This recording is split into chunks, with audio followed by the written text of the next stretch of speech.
Don't prepare a table before me in the presence of my enemies. God not gonna make you win in front of the wall of them. But where they come from, send it back, send it back. Every evil arrow, anywhere he come from, send it back. If a China, if a Jamaica, if a Haiti, where he come from, we send it back. Turn, reverse the curse, reverse the curse, reverse the order, reverse the curse, reverse the order. Somebody say, reverse the curse, yeah. Reverse the order. Somebody reverse the curse. Reverse the order over Jamaica. Reverse the curse, mighty God. Reverse the order. If a king's house, if a garden house, if a the prime minister, if a the opposition, will be work out. No one like you fast asleep. We tell us say, rise and trim your life. Yeah. Here's a message on your seal. Kill this man out. Lord God. Hey, but you fast asleep. Bad company, watch them. Big up yourself. Bob Marley did sing a little song. Oh, it go again. Could you be loved and be loved? And then he have a little line there say, don't make them fool you. Don't make them try to school. Come on, watch them. Paul said they are bad company. Bad company, we have to watch them. Bad company. It's bad company. Watch them. Watch them. When the right time come, some are go charge for corruption. Oh yes. Yeah, man. When the right time come for real, some are go charge for corruption. See? But in this one now, I go and take on back to basic car. We used to the nurse them come out today and a protest over something where Dr. Alfred Dawes been as to this from ever since. So this is not new to it though. No. And I make it look like this is something new. No, London saying a whole heap of people talk about this thing. But I go and take on back way down in a 2024. When it gets serious, I will look out some sound and Christopher Tufton come and try paint a different narrative. That pussy I forgot prison, you know. Oh no, listen to this. We have seen a sustained. Oh, hold on. Look like this thing, I'm gonna connect this thing back. Hold on. I swear this thing connect. Tell me say connect. Hold on. Tell me say connect. Hold on. When the right time come. Tell me if I not hear this thing now. Reading. We have seen Chris, a sustained and coordinated listen this. set of attacks on our civil servants and this volunteers from in the public health listen to this system guy. by the opposition party.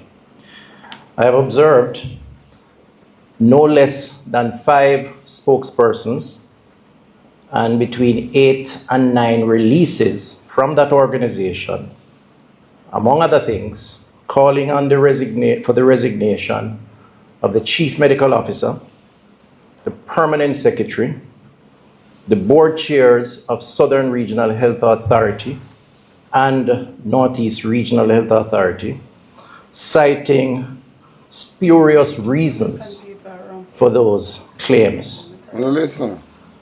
I hold no brief for myself, as I understand it is the political season, which will give rise to political machinations. And so today I'm not expressing a view on my own behalf and in my own defense. I will take them as they come and I'll respond. But I would like to publicly express my deep disappointment and indeed condemnation of these unwarranted attacks on public servants, on their reputation, on their profession. You know, sir, shit in your mouth, John Crow. You know, sir, if you go to prison though. You know, sir, this a boy if you go to prison though. Because when you tell himself to leave the job and go, you know, and then come back and you know, sir, he fuck up, you know. And then come back and Andrew want to give him award the other day, you know, to kill off much baby, you know. Till our dog and them baby and I watching and you come back here and try to fuck you. You must think, sir, we're going to put up with this a fuck you. Eh? You don't hear this piece of John Crow. Professionalism and on the institution that they represent. The opposition has clearly decided that their best hope for political office is to pursue what I will classify as a carpet bombing strategy. In other words, throw as much mud as you can imagine, as you can conjure up in your imagination, and hope that something will stick. It is, in my view, a morally bankrupt strategy that should not be supported or encouraged. Let me say, as a public servant and one who aspires to higher office where we are now. You not act like a public servant. You act like the job of your own and we tell you how long to move your blood clot and go pussy. And you come back this time as a public. You not operate like public servant. You not operate like the position will go no. You not operate like the position will go no. You not operate like public servant. You're the dog shit. And want to continue so to do, but with a lot of experience, that burning down the house to improve your chances of controlling it is an indication of moral bankruptcy and does not serve the interests of the Jamaican people. I want to encourage the men and women of public health to continue to do their work and to ignore the noise. Jamaica appreciates their efforts. I certainly appreciate their efforts. I want to further say that I don't intend to fall into the trap of responding to every outlandish claim made by the opposition.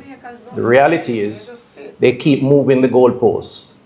At first it was missing ventilators. Then it became ventilators not working. Then it became ICU and high dependency units. The goalpost keeps moving in order, frankly speaking, to continue their agenda of maligning and discrediting an entire system, including our civil servants. Hear this. I understand from my sources that next week will come a new wave in that pictures are going to be circulated about the conditions in hospitals, some fabricated, others may be achieved in particular circumstances, to further give negative impression of hospital services. We will remain focused on the work we have to do and ignore the noise. And I call on all well-thinking Jamaicans not to be gullible to these impressions and these purveyors of negativity and false narrative. Let me be clear. We do not operate in a perfect system. And we have never said that we do. It is always a work in progress. Where there is a need to reflect, to assess, and to adjust, we will. But we will not fall trap into responding to every spurious claim that surfaces based on this carpet bombing or what some may describe as burning down the house strategy. Okay. That does not serve anybody's interests. Okay. And I want to just identify with our public servants, both those who have volunteered to serve at the level of the boards, and also with those who have given significant effort to the interests of the Jamaica. As you done talk this, I hope I shit out of your mouth, somebody will just come back and shit in your mouth. As you done belch off this shit out of your mouth, somebody will just come shit in your mouth. Take a look at this, Christopher Tufton.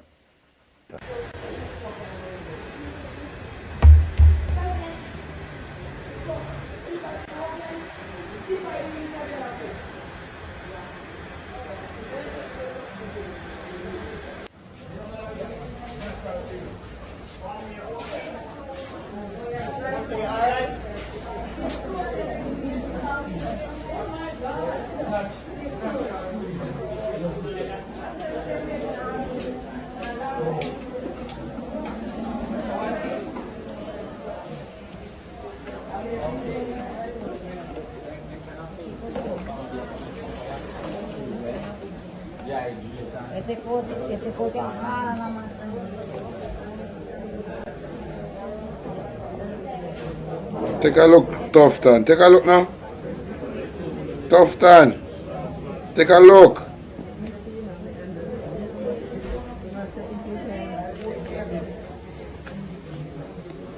We dirty George Davis there. Bush George Davis. Take a look. Yam shit George Davis. Take a look. See there? Tufton. You see it? Hold on. I'm gonna stop there. Tufton. See people them bed up on floor.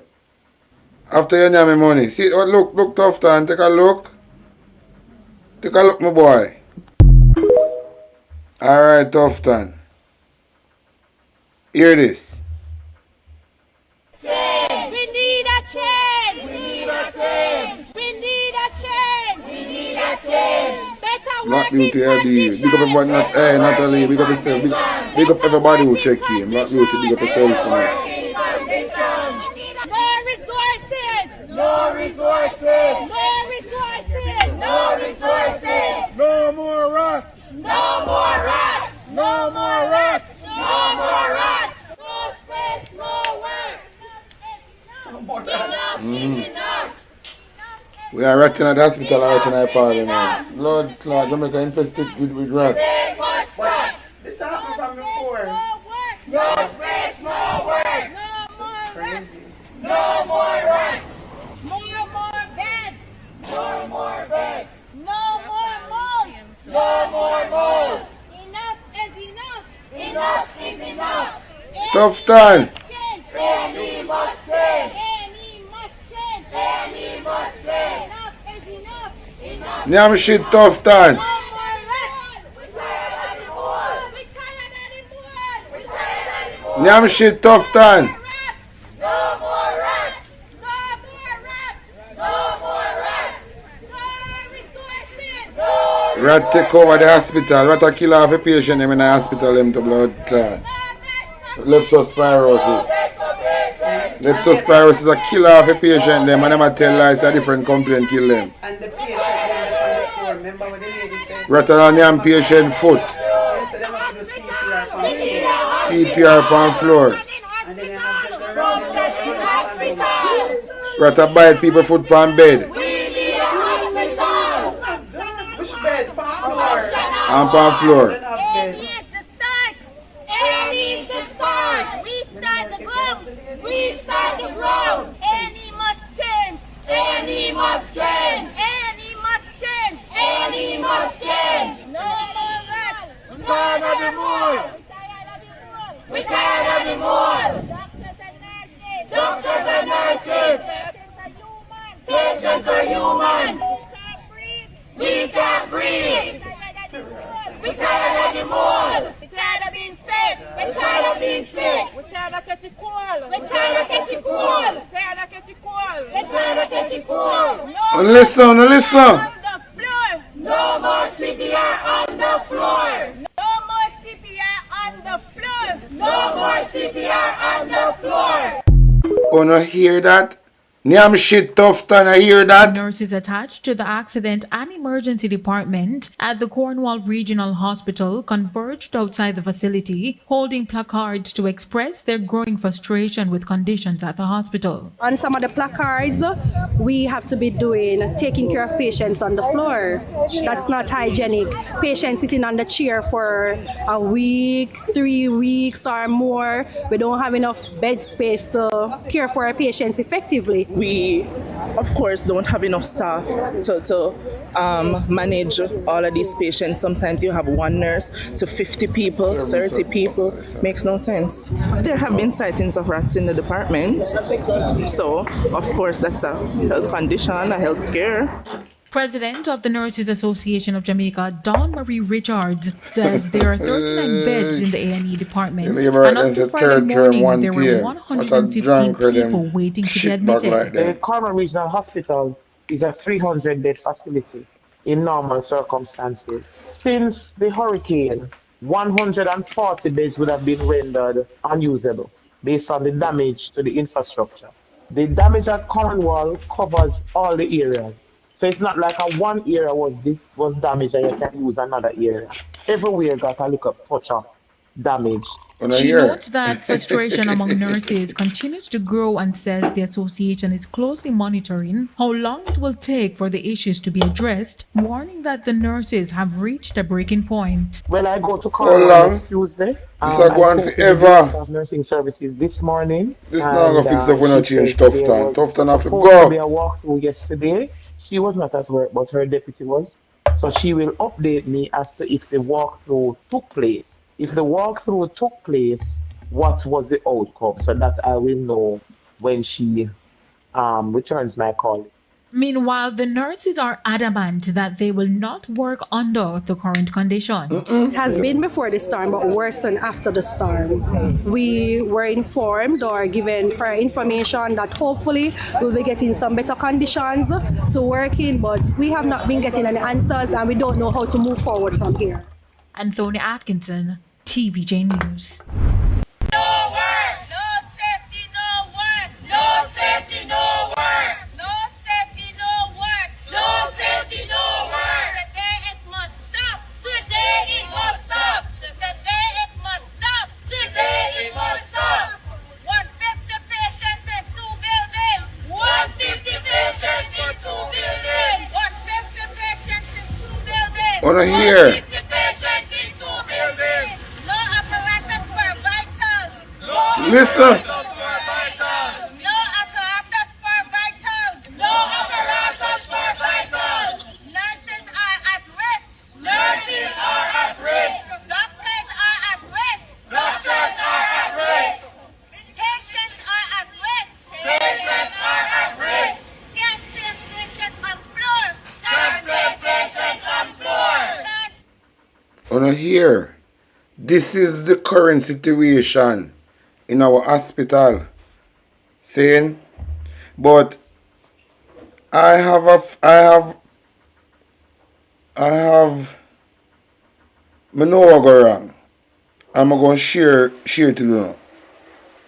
This is the problem. This is what go wrong. Over 1.6 trillion was allotted to various government ministries, raising concerns about transparency and accountability. Joining us this morning via Zoom is the Jamaica Accountability Meter Portal Executive Director and founder, Jeanette Calder. Hi, Jeanette. Morning. Welcome to Smile Jamaica. Good morning, Delia. And I am smiling, though you don't think I have something to smile about this morning. How you do? Listen, we always have something. Jeanette, I said this figure like 10 times because when I read it, I read million. I'm sure you did. Then I said, wait a minute, did they mean billion? $1 trillion?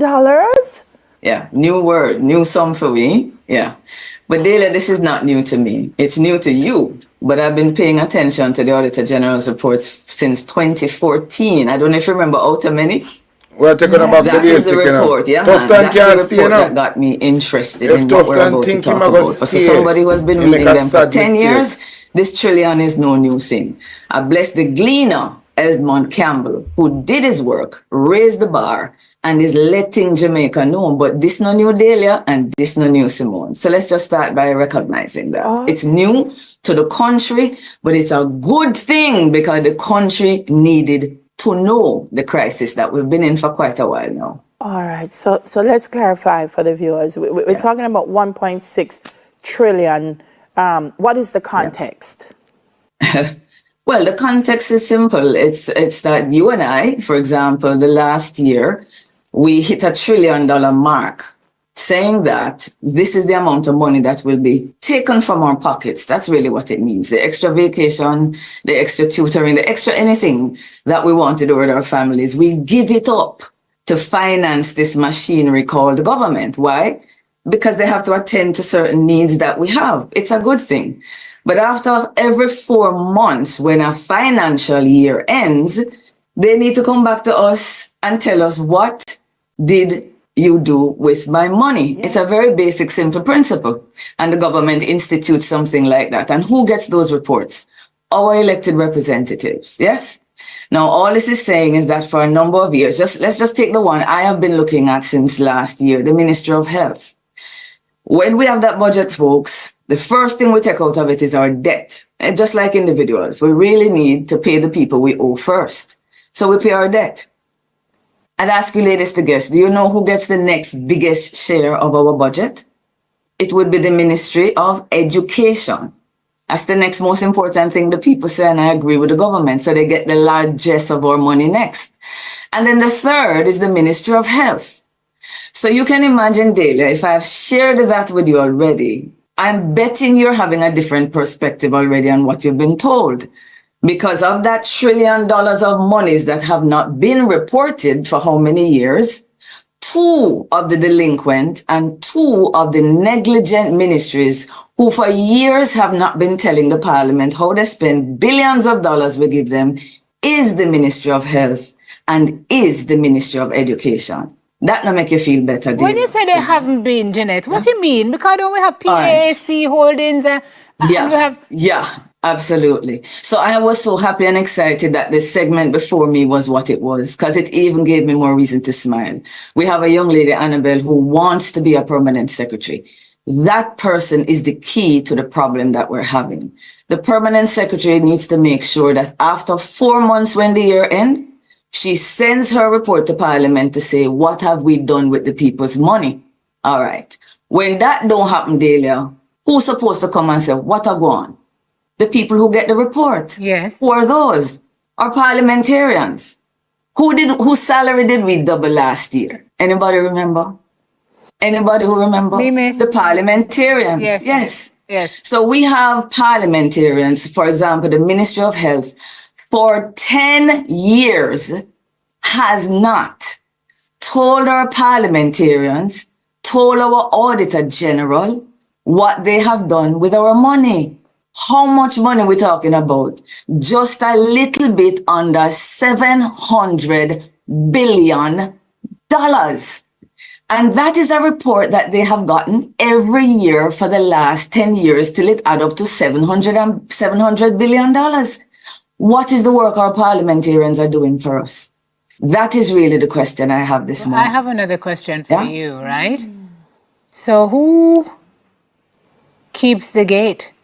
Who holds the gatekeepers? Who is gatekeeping the gatekeepers? Who is holding I'm so happy for the that accountability? The accountable. The parliamentarians and people say it a lot, Simone, that the citizens are the gatekeepers. Look at that. So this organization that I'm running and I founded, you might want to think that our focus is on the politician. It is not. I keep our politicians in my peripheral view because decisions are made every day in the parliament for me. So that to me, I call that place a sacred space. But who is financing them? We are. Who is paying their salary? We are. But how many times have we gotten a chance to have this conversation we're having with today, Delia and Simone? Never. Only because there's a problem. So let me ask you this question, because I've lived it before. I had a boss who it was a construction site, because folks might not know this, I'm actually an architect by training, but he used to come in at 3 o'clock, go site from 4 in the morning, come in at 3. How early you think the employees came in, Daly and Simone? You think they were there at 8:30 in the morning?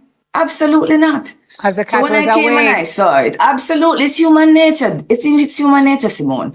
So as I came to that office and I saw the problem, I didn't want to get into a fight. You knew, see me, so you want to kind of ease your way in, but this couldn't work.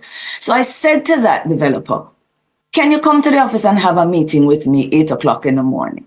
And he thought that was a little odd, but he thought it must be important if I was asking, and he showed up. So guess what happened after that when people realized he could pop up at any time? I didn't have to say a word. So what I'm saying, Simone, is that you and I and Delia, we're about to go to some elections between now and 2025. And it's when we get there, we start to evaluate our employees. Something wrong with that? Yes. Right. So I started JAMP with my faith in the people of Jamaica, because I believe that the same thing that took me off my trajectory, it now had nothing to do with political science, public administration. Out of many happened, I said, no more of this. I started to seek two things. And I believe if we give this to the people of Jamaica, they'll begin to develop the same level of interest that I do. Not everybody, but enough people. What's that? How does the Parliament of Jamaica work? The basics, folks. They make decisions there every day and we don't know how. And then the next thing is, if we want to fix accountability, we need to understand Jamaica's accountability framework. Yes. Who is the first person we call when something go wrong, Delia? I'll give you two guesses. Who in government we call? Who the news call? Who do we call for? The first time something goes wrong. The minister. Gentle folks, there are no, Simone, that's the thing. There are 17 people in government with more teeth than a minister to sanction and to hold people to account. We don't know them things, Delia.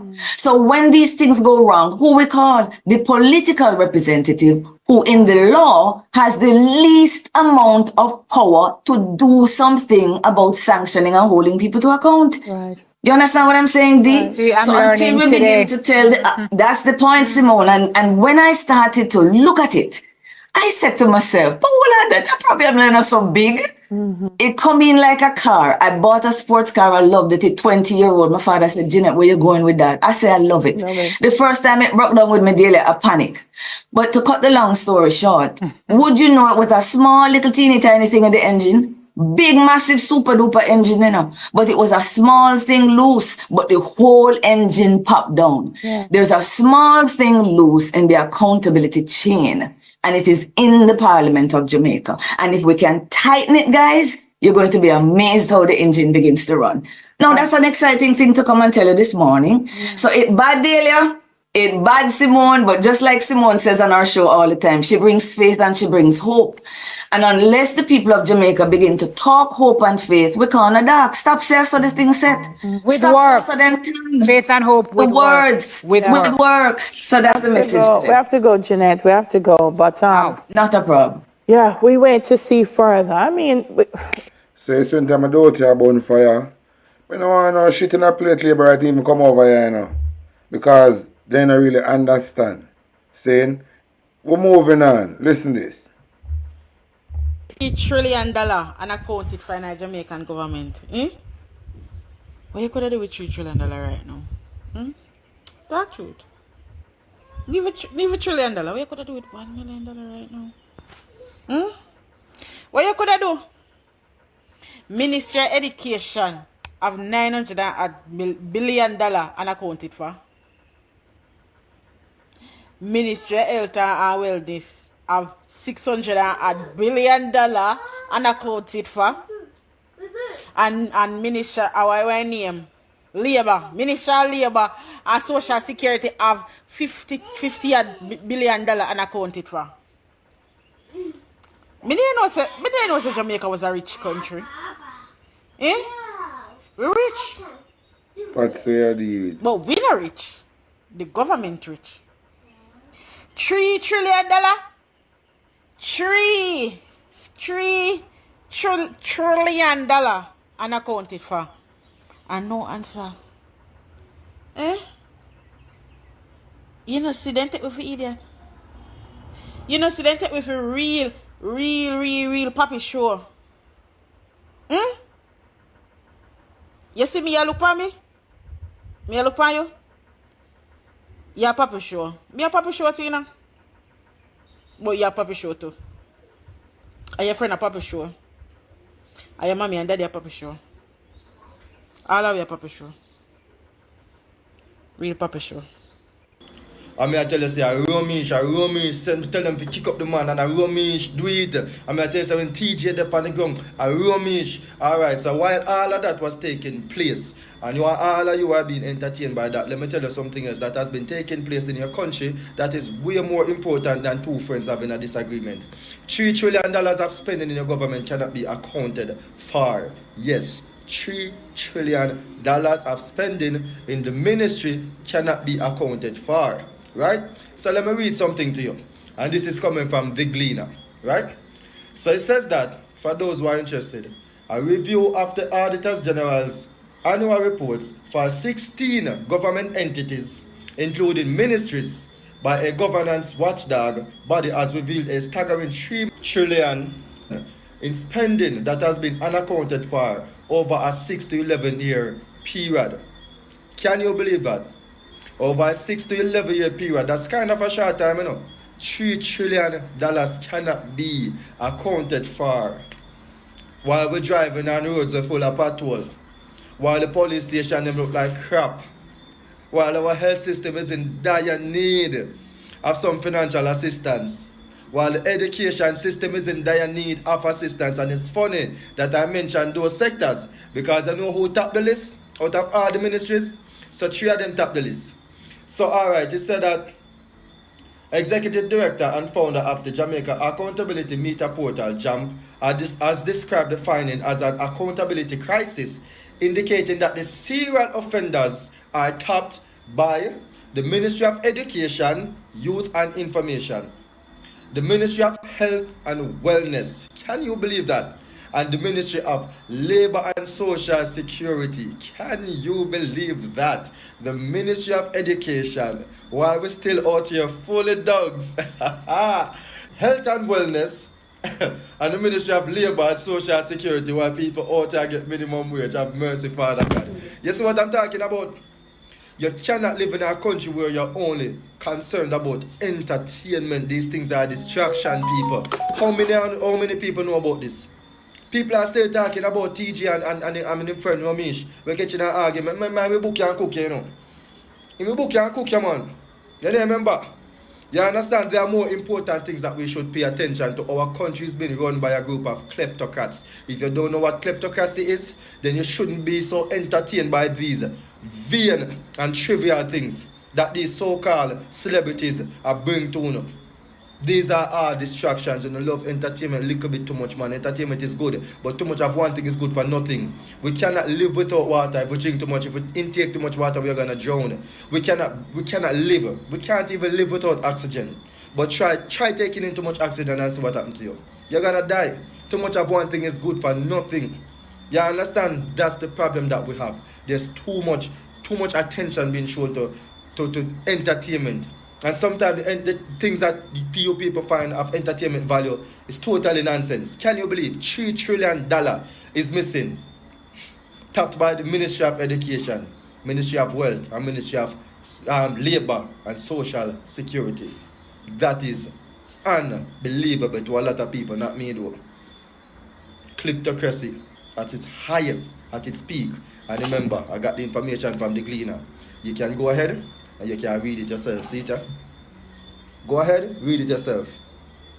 Read it yourself. $3 trillion. You know how much money that? No billion, you know? 3 trillion. 1 trillion out of that could have done so much for this country.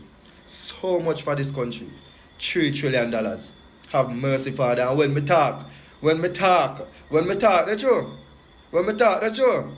Yeah, man. Because our attention me I seek. And me chat too much. That's true. Fighting for a cause, tell me one of the depend. have to raise the voice because oppression needs suppression. Corruption, correlation with guns and ammunition. Music and entertainment is a tool, but they might use it as a weapon. Don't be a fool, don't make them use it like a left hand. Parental indiscretion is rampant in the session. You wonder why this lion express so much aggression. Them hear about them not listen and they see without a vision. Foolish decision contradicting to the mission. The people supervising is in need of supervision. That is it. Blessed love. Pay attention. Stop being distracted. Love.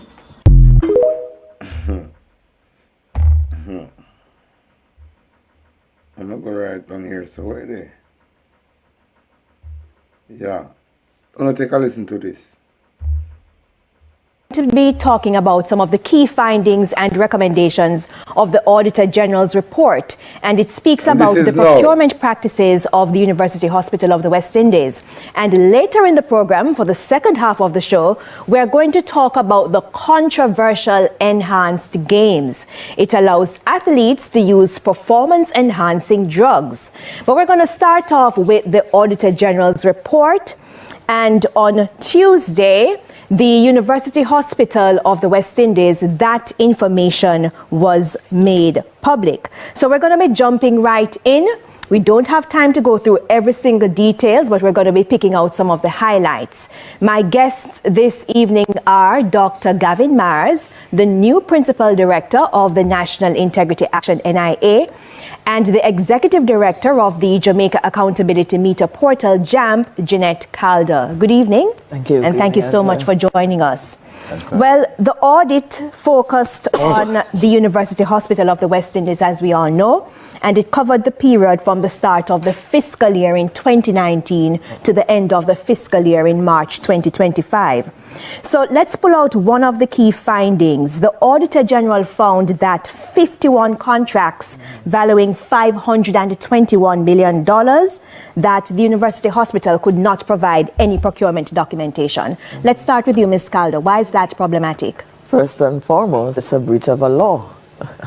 Those laws have been put in place by our parliamentarians, our elected representatives, for the very purpose of recognizing and acknowledging the sacrifice that Jamaicans make in paying taxes so that we can what? Have good public services and better quality of life. So when you have public officials who you have entrusted and they are abusing the authority that they have, but also the opportunity to spend in a way that can benefit you, and they do it with a disregard for the laws that are there to actually protect your assets and to help you to deliver the best services possible, then there's just a lot of concerns. There's a breakdown of trust. And the bottom line is it just affects the quality of our lives. And Andrea, let me be clear.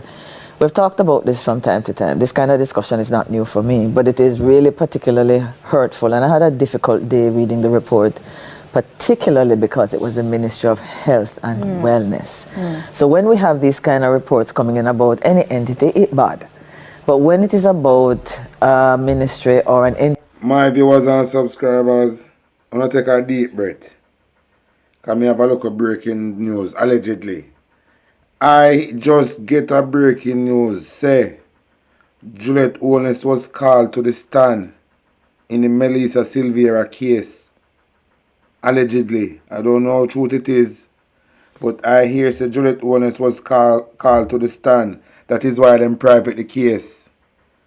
And me get some more information say she gone to India and buy Obia. She there in India right now. As I say, so I'm gonna play one video a little bit from now with this breaking news, allegedly. But them say the reason why them private the case, Melissa Silvera case, is because Juliet Owens was called to the stand. So a bangarang in the camp. Rather that is taking care of the most vulnerable, then it becomes a little bit more heartbreaking. It's more than just the money. Okay. Mr. Myers, you have some people who may think that the procurement rules are neither here nor there. So in the context of this major finding from the Auditor General, I'll put this same question to you. Why is it a problem?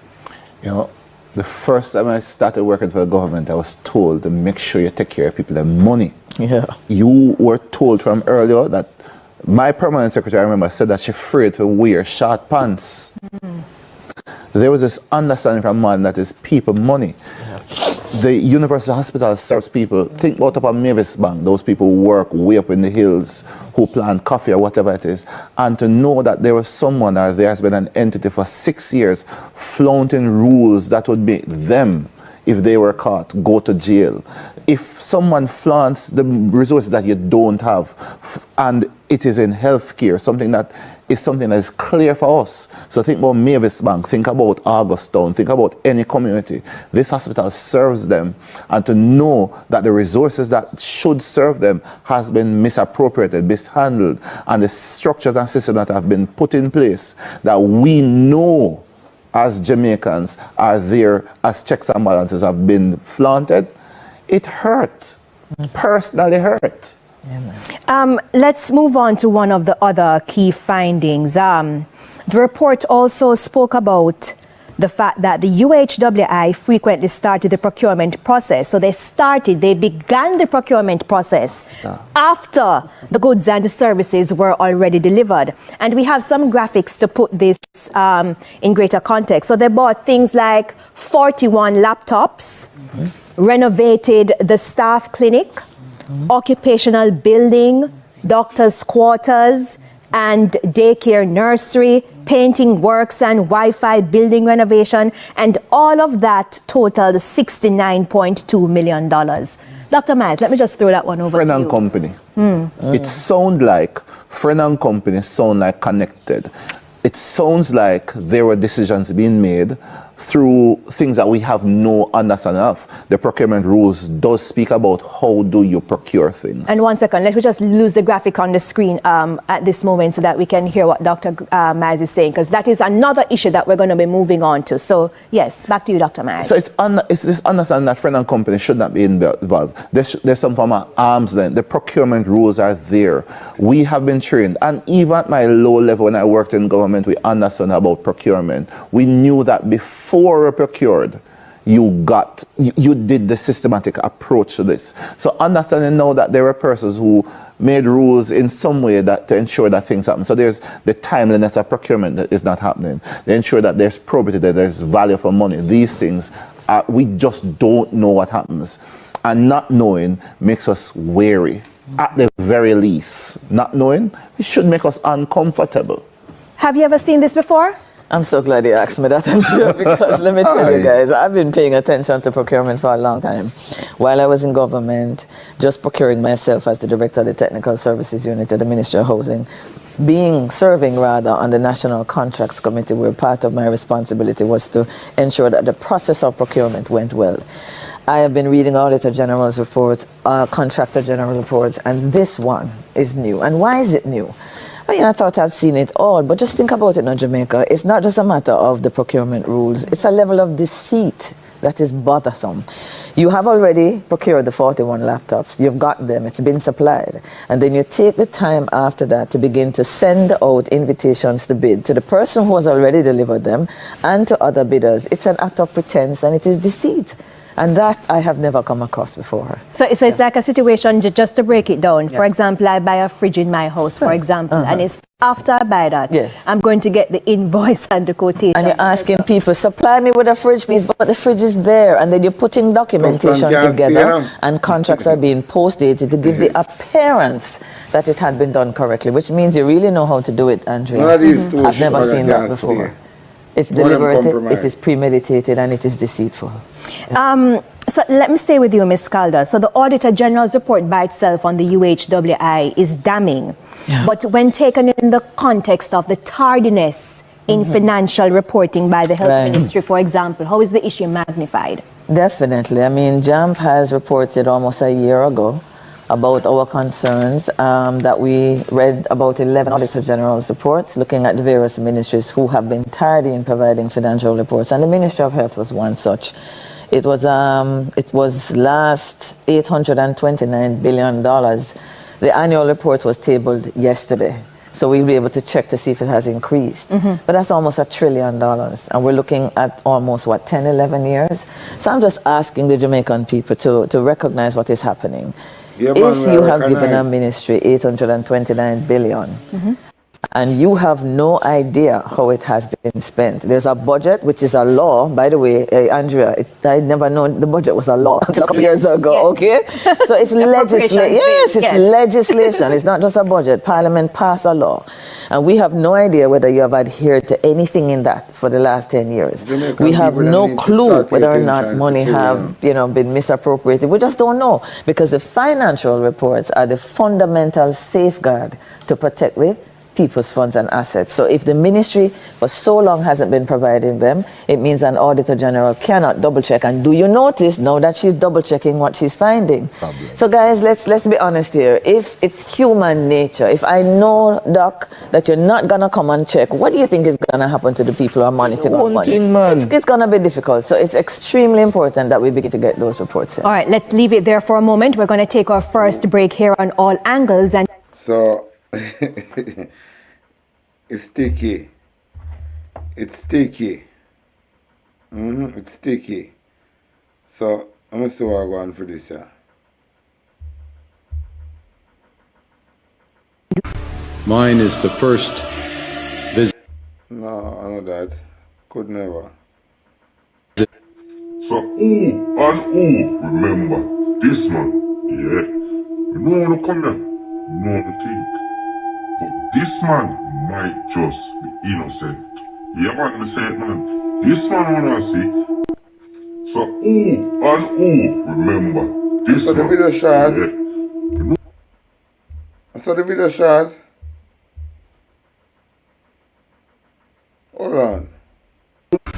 Mine is the first visit of a Canadian Prime Minister to China in nearly a decade. The world has changed much since that last visit. I believe the progress that we have made in the partnership sets us up well for the new world order. Mine is the first visit. A lie, big things are going up. I check so the video did longer. They must have a longer video.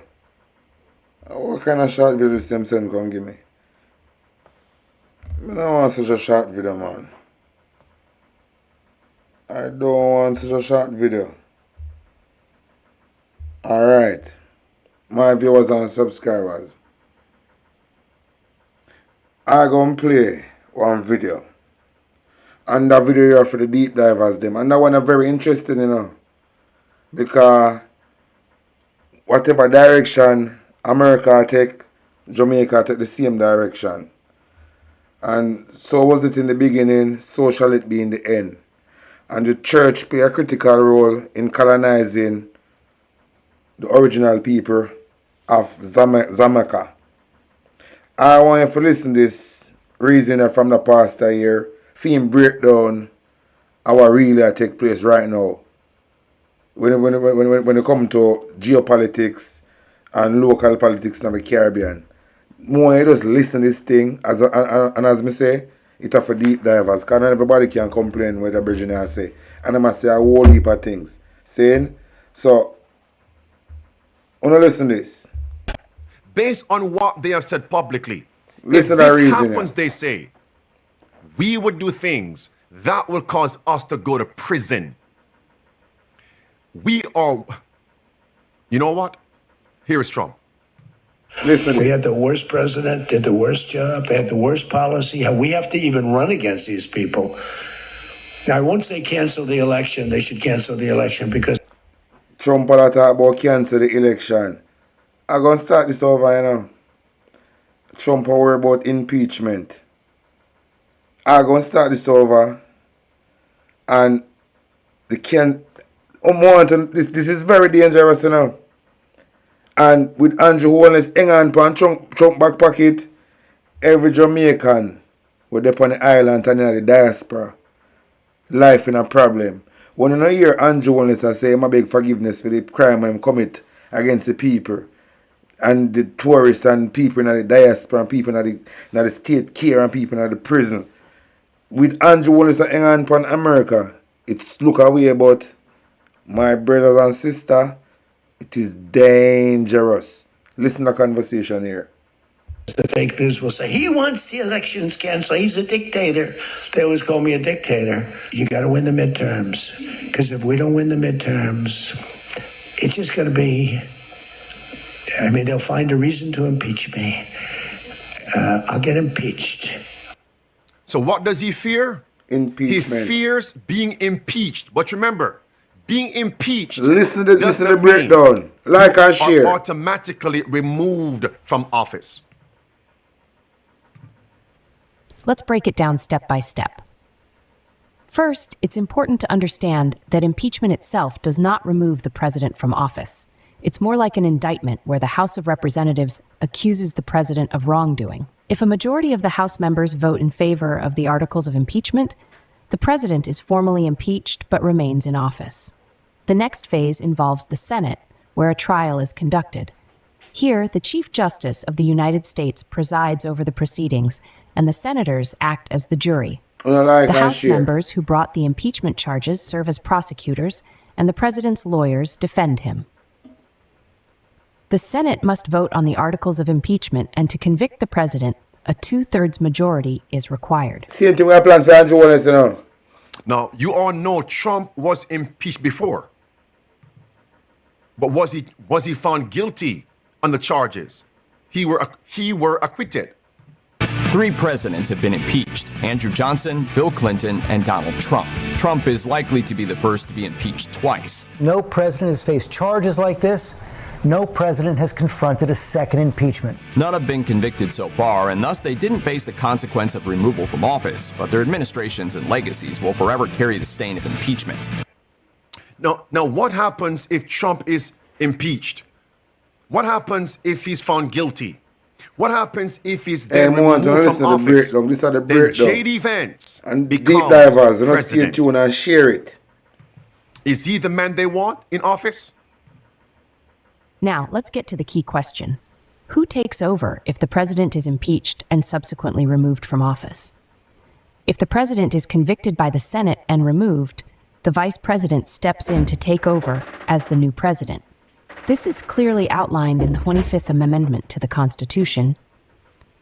Beloved, does this not sound deceptive? Now, once they cancel the election, they should cancel the election because the fake news will say, he wants the elections canceled. He's a dictator. They always call me a dictator. But didn't he just say that? I won't say, but they should. When I go listen to the conversation, I go right back to Jamaica. And when I go see the agenda, David here, I go point out the agenda clear when I can see it bright as day. You see this pastor here, I love and break it down. Just listen to the breakdown. It I go right in a Jamaica, you know. The reason here, I go straight in a Jamaica. Hey, when I listen to this, and this is not somebody who is political. It's not a PNP vlogger. This is just a pastor in America who I open up to what I go on right now and come with a breakdown where you can relate to. You like and share. Listen to the breakdown. And how them are going to try to use Christianity, mandatory Christianity. You listen to this breakdown. This new type of Christianity. The one that Andrew Wilson talk about in Jamaica, where I ask the pastor them for married 2 man and that type of Christianity. I don't listen to this thing. Hey, you like and share. In other words, do it, but don't attach it to me. Do it, but don't say it's by my influence. You call that deception. Here is Steve Bannon. I will tell you right now, as God is my witness, if we lose the midterms and we lose 2028, some in this room are going to prison, myself included. They're not going to stop. They are getting more and more and more radical. And we have to counter that. And what do we have to counter it with? We have to counter it with more action, more intense action, more urgency. Do you know who Steve Bannon represents to me based on the scriptures? He and others who think this way, they represent Barabbas. Because remember, Barabbas, the name, is a compound word. Bar means son of. Abba, Abbas, son of God. So Barabbas represented a person that was promoting Christianity, but yet did things that caused him to be thrown into prison. Barabbas. As it was at the first advent, here is Russ Vogt to show you this is not an isolated thinking. This plan. is the breakdown, you know, It's and I like going and to share. be a pandemic in America. Watch carefully here. Our view is that that's where the country needs us, and we're not going to save our country without a little confrontation. And so, if I get attacked, all right, willing to provide a model in the same way that I've looked at you, Steve, and Peter, and said, look, these guys have counted the cost.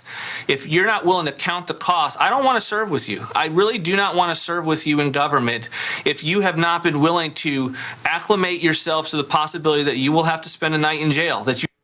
So would that not be law breaking? That you will have to spend a night in jail, that you will have to tell your family you may not see me for a while. That is the only mentality that we will save our country. And when we all start understanding it, that courage is contagious, we will have an army of people that are ready for the conflict that is coming with regard to what the left will throw at us. And he claims to be a Christian.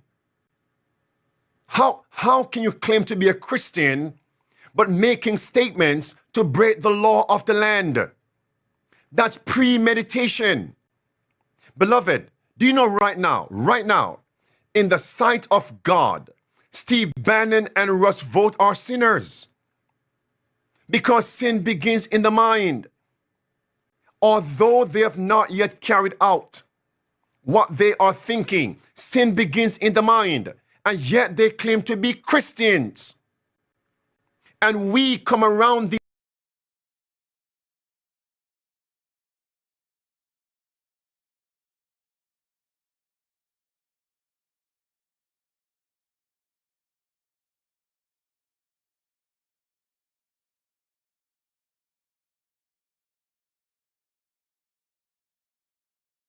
these men, and yet we have no burden for their salvation.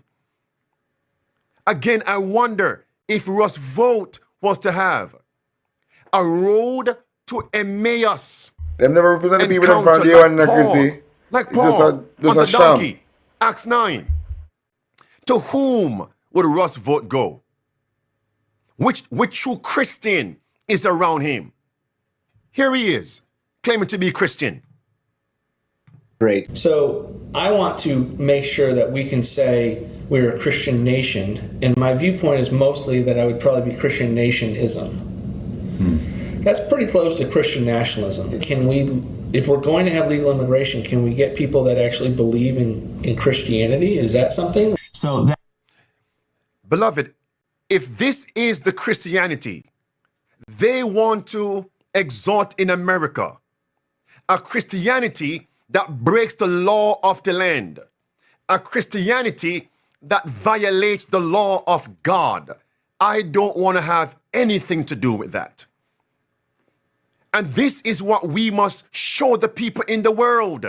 Safe to serve local, first-time viewers. If what is being said right now connects as a nail in a sure place, share it to awaken others. They have to watch this. They're lying to you, deceiving you. Don't be deceived. Have a burden for their salvation. Right now, if God allowed you to go into their presence, what would you say to them?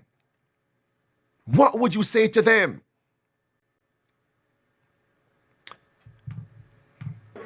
And with victory after victory after victory, that's when we can re-Christianize this country. What was Charlie Kirk's lesson? That we are a Christian nation that got off the rails. We have to re-Christianize this country. That is the beast with horns like a lamb, but is speaking as the devil, as the dragon. Revelation 13 and... All right.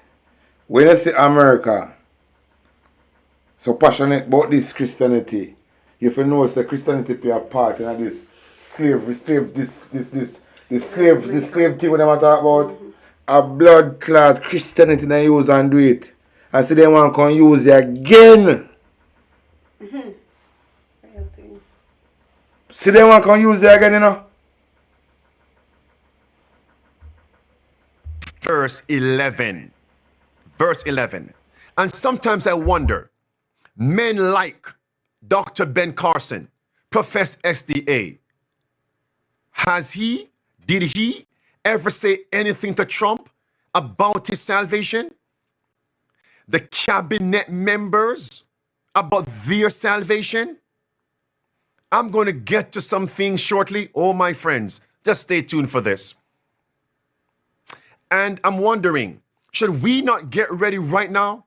So if God allows us to be brought into their presence, we are ready and we are willing to share a word in due season for their soul salvation.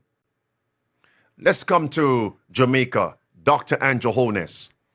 Watch this deception here. You tell me if you can spot the deception. I wanted to also emphasize that we are not leaving out our churches. Listen. Minister of Local Government, Minister Mackenzie, pointed out that we made an allocation for churches, and as I drove through the affected areas, it pains my heart to see so many of our churches, particularly our historic churches, destroyed. And I have seen some congregations, having their services under tents or under patched up roofs. So we have made a special provision. The churches in the 16 affected constituencies, you may contact the SDC office and they will send a rep with you to go and look at your church, and they will make a recommendation as to the grant that you can get to assist with the clean up the church. So notice, get a grant to assist with the cleanup of your church. And we will not leave out the churches. Clip 2. We want to acknowledge the church, the faith-based institutions, for all that they have done, and to let them know that they are an important part of the recovery and reconstruction effort, and we won't leave them out of the reconstruction and relief effort.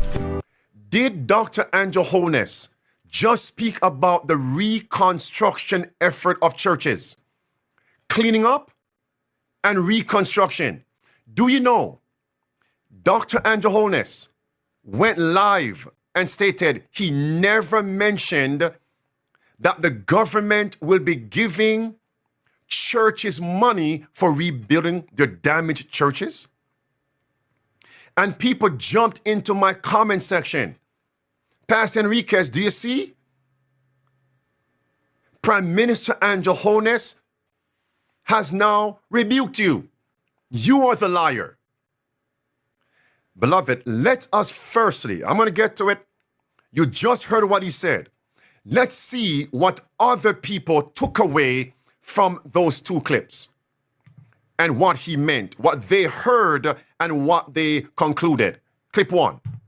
Battle lines have been drawn over hurricane recovery efforts. On one side is the church, and the other is outspoken Southwestern St. Catherine MP Everald Warmington.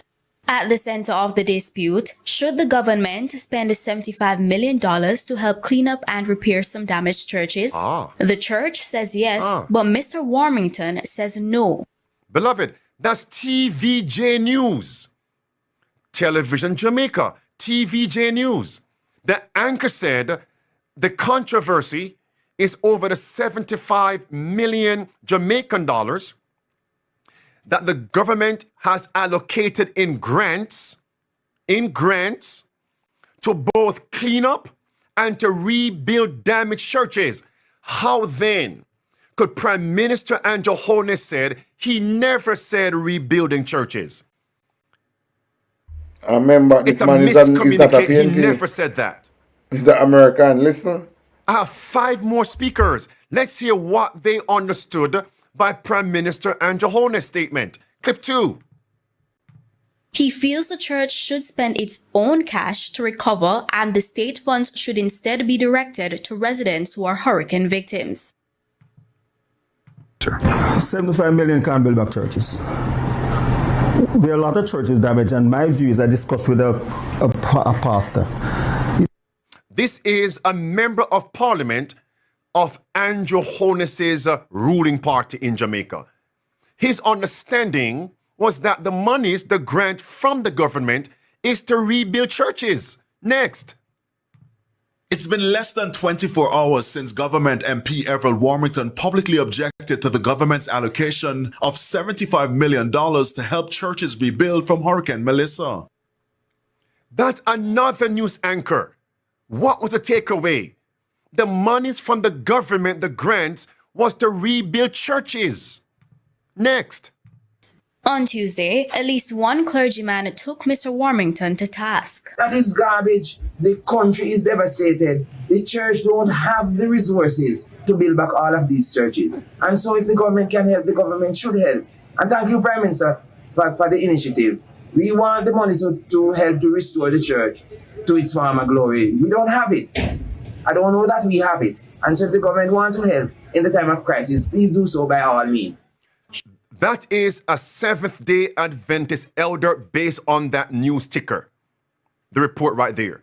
His takeaway was the grant from the government is to rebuild churches. Last clip in the segment. For Bishop Rowan Edwards. At the same time, we have to realize that people are without roofs. People don't have a place to live. We would ask, Mr. Prime Minister, that you give the church the money to help their people to put back on their roofs. When their roofs have gone back on, now you give us more money to put back on our church roofs. Is that clear? Now, after all of this, Prime Minister Andrew Holness went live on his Facebook page. And here is the clip. The government has made an offer to the church. The who? The government has made an offer to the church. Listen. For Bishop Rowan. The government has made an offer to the church. I was following in the media what has been said about the offer. I believe that there is a grave misunderstanding, and this is one of the challenges that we face in modern communications, because communication is done in only snippets. People rarely go beyond the headline or beyond the first few words that caught their attention to look at the details of the communication. And what we have said is that we're doing a national cleanup exercise right across the island, but particularly in the 5 affected parishes that have been severely damaged. And we have said that we have reserved $75 million out of the total cleanup fund projected to be used for churches who would like to undertake a cleanup of their property or premises. This is not for rebuilding. Beloved, the pastor. Hi. Let's analyze this. He says the grant from the government, 75 million Jamaican dollars, is simply for the removal of debris, not for rebuilding. And that we misunderstood him. And we are creating something out of nothing. We are lying on him. Beloved, may I ask you a question? If a building is destroyed, roof collapses, walls cave in, debris is all over the ground, and we go to rebuild that building. Question, does the removal of debris form a part of the rebuilding of that structure?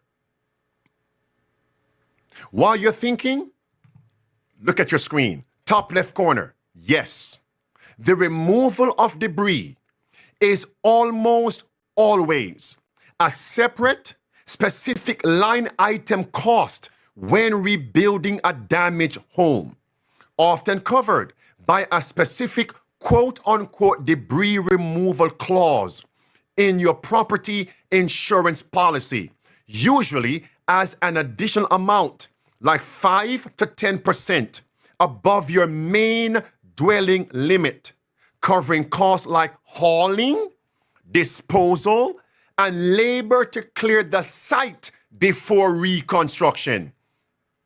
Debris removal is an expense in addition to rebuilding the structure itself, involving demolition, clearing, and disposal, not just construction. Beloved, Prime Minister Andrew Holness knows that. You know how I know? Without speculation, there were government buildings destroyed by Hurricane Melissa. And they went in to rebuild those edifices. Can you start putting up walls and roof if you have not cleared the area of debris? If I went to a company and I said, give me a quotation to rebuild my, let's say, my office, my studio, and I want all what you would do on line items. For example, roof, $10. Walls, $10. Paint, $5. You get the point, right? Carpet, tile, $2. You get the point. Line items. Do you know a line item will be removal of debris, clearing the site? $10 also. It's a part of rebuilding. And Andrew Holness told Jamaicans that, and they accepted that, hook, line, and sinker, as if they're gullible. That's a lie. Deception. Here he is again. Of their property effects. This is not for rebuilding, but they are. Listen. Of their property effects. This is not for rebuilding, but there are many churches that are still in that position where they have been able to remove debris from their facilities that have been destroyed. Roofs collapse, walls collapse, and it will take some support to get them to be able to move debris, clean up, so that they can actually get reconstruction going. So we have made this available of an assessment by the SEC. And Elder Jared, if my office and studio were destroyed by Hurricane Melissa, and the company that will rebuild told me it would cost $100, right? And there is a line item for removing debris for $20. But I only had $80. If you gave me a grant of $20, 20, my 80 to make the $100 to give to the company, would that mean you helped me to rebuild my office and my studio? Yes, because you gave me a grant to remove debris. It's a part of rebuilding. That's church and state union. He's being deceptive. Next. Churches choose to take it up, they can get in touch with their local STC office. They will come there, do the assessment, and they will say, well, we think a certain amount of funds will be necessary to help you to clean up and get your operations going again. The state couldn't take on the cost of reconstructing churches. I believe someone paged Prime Minister Andrew Holness. You need to fix that, what you said. Some meeting was called behind the scenes, and he's doing damage control. Here is what I do not appreciate. Is it difficult to say, nation, I misspoke? I misspoke. Don't say you misunderstood me. No, I made an error. This is what I meant. Because you came back and what you claim to be fixing is exactly what we said that you said initially. In the previous clip, you said, clean up for reconstruction. Reconstruction is rebuilding.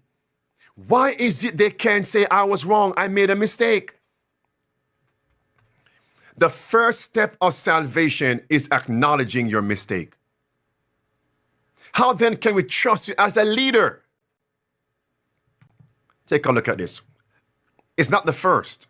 Do you remember what Andrew Holness said about him pushing the agenda of the mark of the beast system, a digital-only society in Jamaica, which is a part of the mark of the beast system? He said one thing, the protest came, and then he said, I never said that. Listen, it's an outsider looking in. In the coming weeks and days, I'll be making certain announcements regarding the acceleration of Jamaica's intention to become a fully digital society.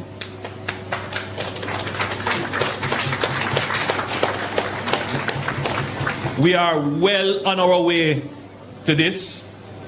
We have established the national identification system. We have put in place our digital currency. We have given directions to our ministries to digitalize their operations. Most of our ministries are now moving from paper-based systems to digital systems. Our military is transitioning. When the protest was levied against him and leveled against him, here he is. Listen. There is no attempt by the government to remove cash, meaning paper money, from the system. Mr. Holness said he's actually worried that Jamaicans would interpret the information in that manner. Just stop for one moment. Just be rational. Why would the government spend billions of dollars to change currency to a new, durable banknote that we don't have to be changing it ever so often, only to turn around and take it out of the system? Don't you see it is stupidness? But the number of people who have followed it gets me worried about what Jamaicans are consuming as information.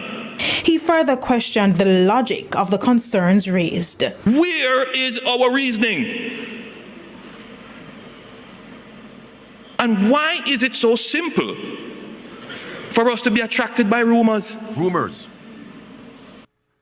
He calls it rumors. Here he is. Listen. Mr. Principal, you spoke about the fourth industrial revolution. Many Jamaicans don't even know what we're talking about. That don't mean anything to them. They're still comfortable with the cash under the mattress. Listen. They still want to go and fill out the form and hand it in. But that era is fast coming to an end. He just said it. But we are spreading rumors and lies. Next. Now I know there are some people who are afraid of the digital world. For no other reason than they just don't understand it. And there are just some people who love to see the money in their hand. Money showing up on their screen is not the same as money in their pocket. And so they just don't trust that. They want to see the live, raw cash. And I hear somebody say amen. Because I know, I understand the psychology. But believe me, my friends, my constituents, my family members, the world is changing rapidly. All right, one more. There are some countries now that you go and you go in your pocket and you take out cash to pay your bill. And they say, sorry, I'm sorry, sir, we don't take cash here. It's the reality. It's too expensive to deal with cash. All right. So a lot of businesses are converting their systems away from cash. Are you telling me that there are no SDAs around Prime Minister Andrew Holness to say, Mr. Prime Minister, with all due respect, you have lied? And really call him out on it. Publicly apologize. Why? My friends, this is not a political matter. It's a matter of salvation. And all of you who love Andrew Holness, where's your burden for his soul's salvation? That's my theme today. Jamaica is a small place.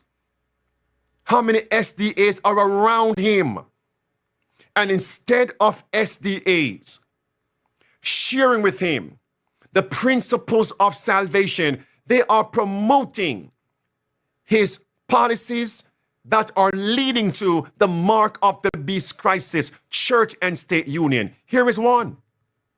And my concern, I'm speaking as a member of Parliament for Southwestern Catherine. I'm speaking that capacity, whereby close to 11,000 people elected me. So I'm speaking on their behalf, because they have concern also, and people ask me and I can't give an answer as to why the government is providing this money for institution. And even if the church has to be rebuilt, it's not the duty of government to rebuild the churches. There's a separation of church and state. All right. So I don't see why the government will be stepping up to rebuilding these churches. It's not our duty. Amen. And we have SDAs supporting Andrew Holness with church and state union. On Tuesday, at least one clergyman took Mr. Warmington to task. That is garbage. The country is devastated. The church don't have the resources to build back all of these churches. And so church and state union, apostates, SDA leaders. Harkins contends the church is among the institutions helping Jamaicans through the crisis. Therefore, it is not wrong for the state to assist. Consider it. Where you go when you have funerals, where do you go when you have weddings, where do you go when you have child education. As a matter of fact, the church is a sanctuary to help people actually having a good mental state. I mean, look at this. Supporting church and state union. I believe in an America where the separation of church and state is absolute, where no Catholic prelate would tell the president, should he be Catholic, how to act, and no Protestant minister would tell his parishioners for whom to vote. Where no church or church school is granted any public funds or political preference. Beloved, I have played that clip before. I'm going to share with you another clip I've never played before. Brother G, thank you. And this clip tells us Listen this. That the duty of the government is simply to protect its citizens, not to provide. Watch this. Over 120 years ago, a French economist by the name of Frédéric Bastiat wrote an essay entitled The Law.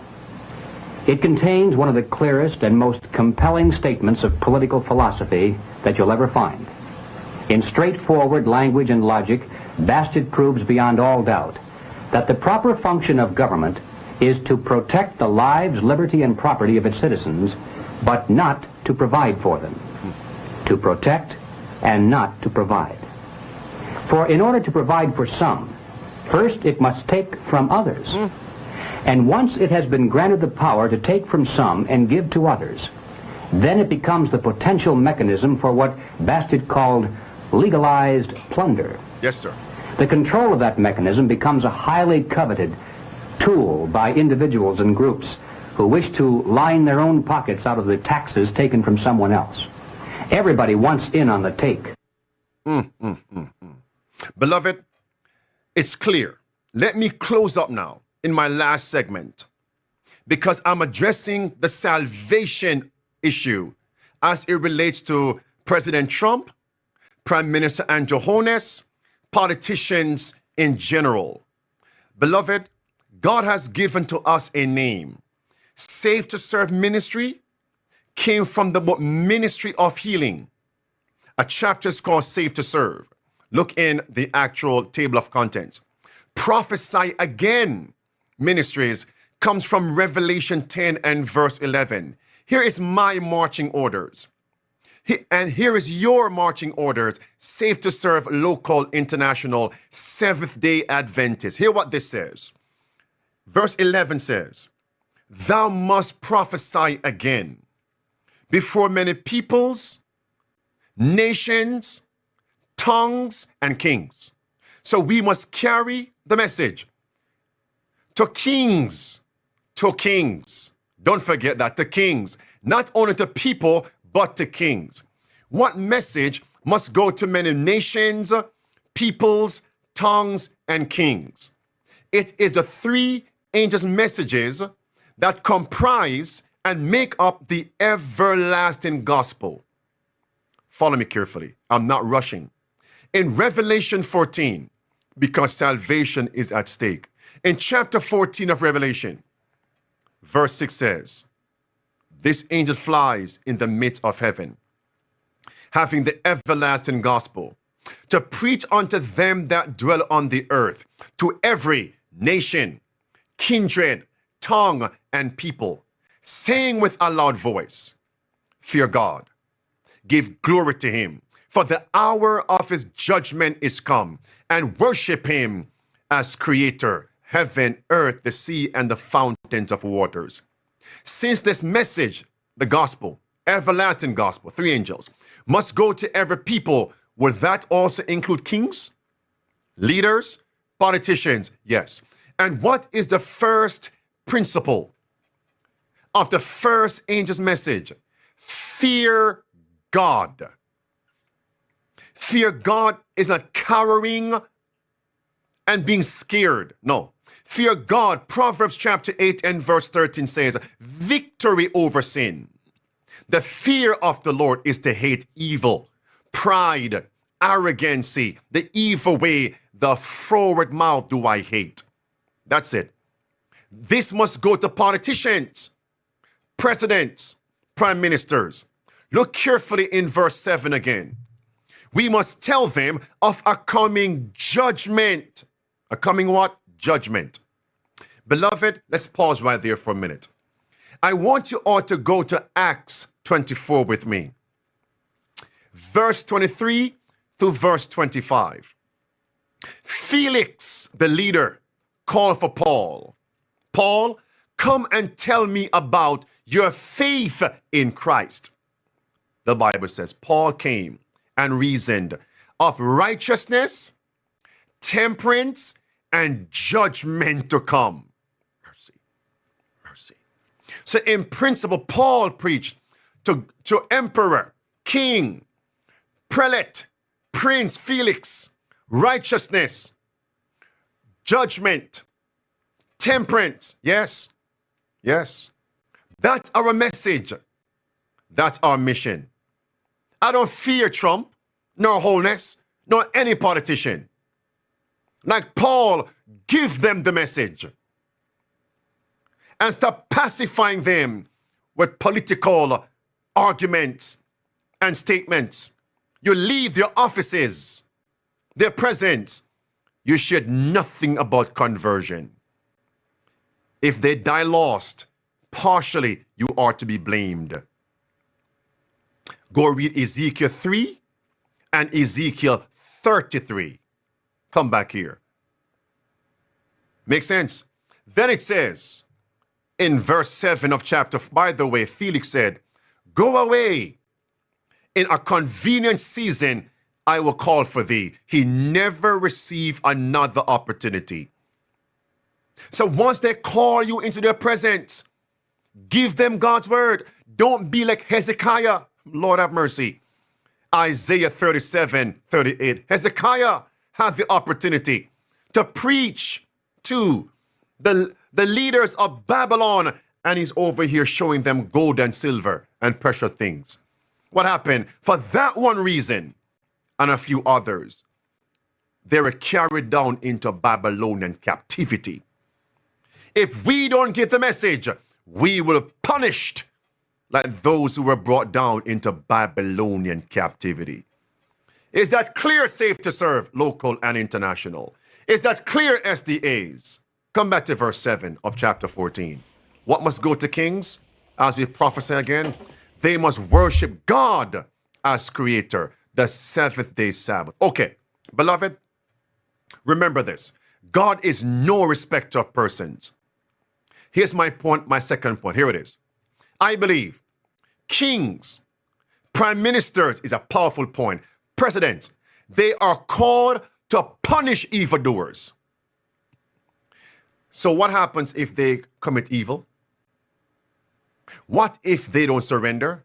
Watch carefully. In Romans chapter 13, put it down, friends. In Romans chapter 13, are the civil leaders, the magistrates, prime ministers, presidents, chancellors, governors, are they called to wield that sword and to execute wrath upon evildoers?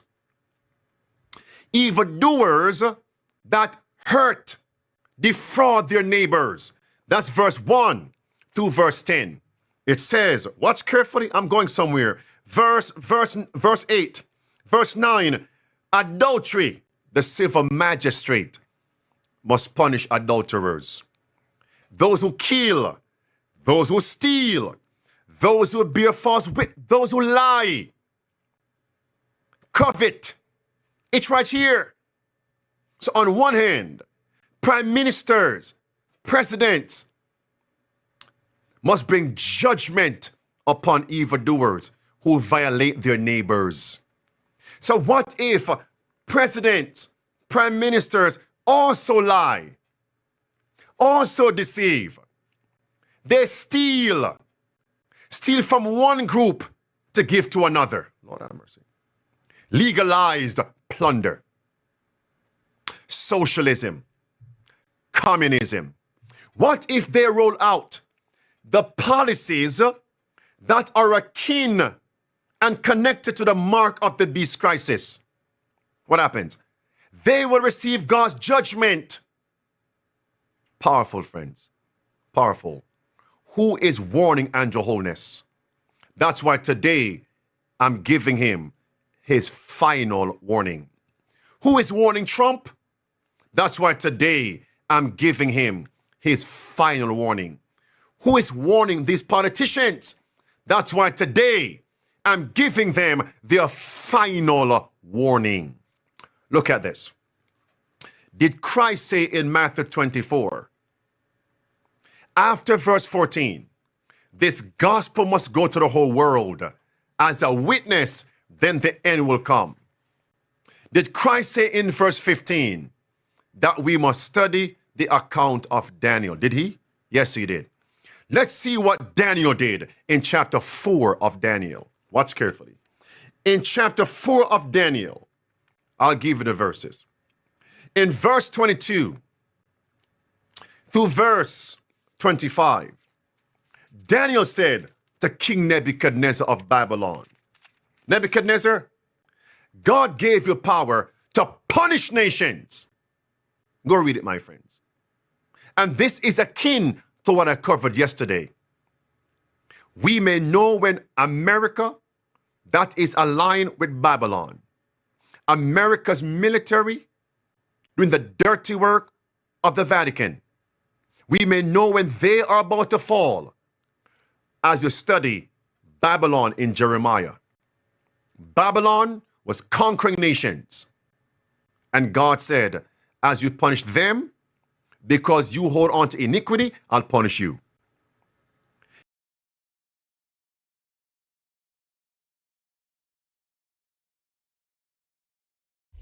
My viewers and subscribers, this is the breakdown.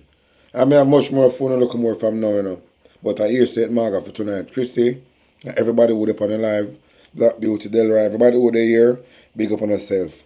Until look more from now, peace out. Well, this is the original Talk Your Mind TV.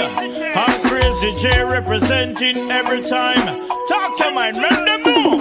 I'm Mr. Circle, talk your mind because you come for chat it up. Chat about Jamaica when the government mash up. Everything is within time. Your truth live within you. And if you want to find God, you have to find God within you. And you possess of good and evil, so always remember, don't yield to the evil force. Yield to the good. You know why if you yield to the good? Good will always prevail over evil. You manifest the activity of the thinking in case you never know. So you create your physical experiences through the way you think and the way you feel. Through emotion or intuition or invocation. And always remember, anything at all where you send out there in the atmosphere, it coming right back at you. So always have a positive thought, positive thinking. Think about the good. Anything where you ask for in life, you will get it. You don't go and like say just stay too long to get to the car. Everything is within time. Your time is your time. My time is my time. Your shine is your shine. Your shine could be my shine. My shine could be your shine. But we are all shining stars.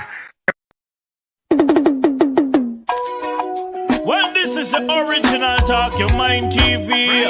I'm Crazy J representing every time. Talk Your Mind, man, the move. I'm Mr. Circle, talk your mind because you come for chat it up. Chat about Jamaica.